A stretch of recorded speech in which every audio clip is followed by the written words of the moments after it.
We're joining you from CPKC Stadium in Kansas City, the very first venue in the world built for a women's pro sports team. And that's because tomorrow, the National Women's Soccer League final will be played right here. Orlando Pride versus Washington Spirit, airing on CBS and our streaming service Paramount Plus. And it comes during a time of major growth for women's sports as a whole, and after a record-setting season for the NWSL in particular. The league tells us overall regular season attendance hit an all-time high, surpassing 2 million fans. So while women's soccer surges in popularity, and it is surging big time, it's helped by the success of the U.S. national team, which won Olympic gold in August. And yet, people are talking about the average salaries for women pros. Reportedly, it hovers around $56,000 a year compared to men, whose average hovers are close to $600,000 a year. Pretty big gulf between the two. But if the NWSL season to date is any example, the only way up is up and quickly. Joining us now to talk about all this and the success so far, how the league is building on it, is the NWSL Commissioner, Jessica Berman. You know your business, you know your sports, Jessica. Thank you very much for being here. Thanks for having me. Why are you sitting there with no coat, Jessica? I don't know. We're in different countries. Oh, no. We are cold. I mean, bravo to you. You're like excited. The jacket. You got the halo of an amazing season over you, right? This has been a great That's moment. why I don't feel cold. You're feeling good. You're feeling Things good. have been heating up around here in women's soccer. What has led? What's behind this excitement at the moment? Investment. Yeah. We have our ownership group catalyzing an investment in the NWSL that's unprecedented in history, and it's buoyed by the incredible talent of our players. We have the best players in the world playing here. We're going to see the best of the best competing right here behind you on Saturday. Hopefully it'll be a little bit warmer, but we're just so excited, and to be able to invest in the infrastructure, the permanence of what is happening around our league is going to change the future of women's sports. Yeah, but people can't let the weather be a deterrent. This is amazing what is happening here, and we'll talk about that in just a second. But I've heard you say women's sports is not a charity. I love when you say that. What is it, though, what is it going to take to make it profitable? That's what it always comes back to. But, it's not profitable yet. Because we hear about the revenue. Yeah, and to boost those salaries, because people always talk about the discrepancy. Tony. Yes. Well, we just negotiated a new collective bargaining agreement where we're actually sharing revenue with the players. So when a business invests in us, like our sponsors or our media partners like CBS, our entire model. Say that part again, like who? CBS.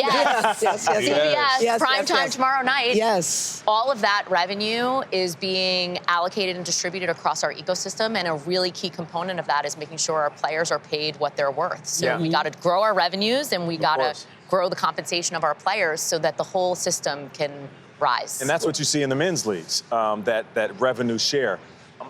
Speaking of that, how important is it to understand that your league is going to move at its own pace, but at the same time, look at the successful men's leagues and identify what certain things that you want to model your league after? That's the most fun part about this job. You all probably know I spent most of my career in men's sports. It's only been the last 2.5 years that I've worked in women's sports, come to this side of the house. And it's been really fun to be part of a property that we can take from the men's leagues what we think works for us, but leave behind the things that don't work for us. And one of the examples is getting rid of the draft. So we decided to make all of our players full free agents, which means that when they're not under contract, our women in our league get to choose where they play. We think that's really important for women to be able to choose. It's also really important in a global labor market where soccer is a universal global game. We want to be able to attract those players, remove all artificial barriers. We had Megan Rapinoe on last hour, and she said, listen, this sport has always been this good. Right. It has. It's not the talent has always been there. Yeah, I love that she made that point. Talent's always been there. The game has always been this good. Finally, people are starting to notice. She's certainly one of the greats that paved the way. But what is your pitch? What do you say to people to make them understand what you see so clearly? We've taken the sport from being hidden to visible. Yeah. I 100% agree with Megan. It's one of the only team sports in America that when you close your eyes and think of greatness, you think of women in soccer. And that is the underpinning and the foundation of everything that we are building. The talent on the pitch is second to none. And all that we had to do was open the curtain and invite the world in to see it. That's what we've done, and that's why you see the business booming. It's so true. I mean, all the excitement around the World Cup or the women's national team at the Olympics, I mean, you just point out that, hey, those same players, they're here, and a whole lot of other greats and they're playing almost all year round. Well, actually, Saturday night is almost like a rematch of the gold medal match. You have Marta from Brazil playing for the Orlando Pride. You have Trinity Rodman playing for the Washington Spirit, who was leading the U.S. women's national team this summer in Paris. And so in many ways, this is the exact example of what you're talking about, Tony, which is that the best players in the world who competed at the Olympics this summer that had tens of millions of people watching are actually going to be competing again this weekend on this pitch. Yeah, tell us what you thought when you first saw it up and running, because I think she's gorgeous. This facility, I think, is gorgeous. I've never seen really anything like it, from the suites, the bathrooms. It's so spectacular. What'd you think? When I walked into this building, I actually cried. Did you? First time, I actually cried. And it was because of the permanence of it in a world where everything is so fleeting on social media and everything that is so digital.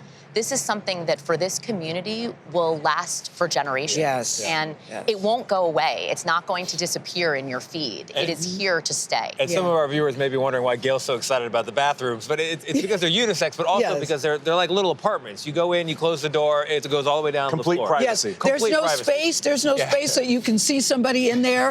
I mean, it's beautifully done. For women in particular who have been sports fans for decades, to be able to have a building that has no assumptions about the gender of who will be in the building is so validating for us, because there actually are a lot of men who watch our game and who are fans of the NWSL, but for us to guess about who's going to need to use the bathroom and therefore make assumptions about access to that is something that's so inherent in your experience as a fan, especially when you're buying beers and buying hot chocolate and coffee and need to use the bathroom throughout the game. Like, you want your experience to be seamless.